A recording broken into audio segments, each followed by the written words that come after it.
နာမိုးလောင်းဝမရှိတဲ့လူရင်ကျေးတွေအလစ်ကိုချောင်းတစ်ဖက်သားတစ်ချက်အငိုက်ကိုအပြစ်အနာမဲမောင်အရင်ပါ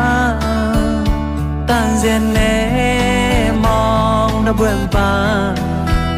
အနီအောင်စွန်တဲ့ငါအလားမပြေခဲ့ဟေးမခါရရှာပြီ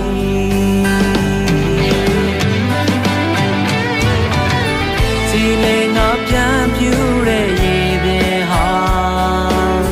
ဝေကရထံလှူရှားသွားရပြီကောတာယာကအေးချမ်းတဲ့အခြေအနေတွေရုပ်တရက်ကွယ်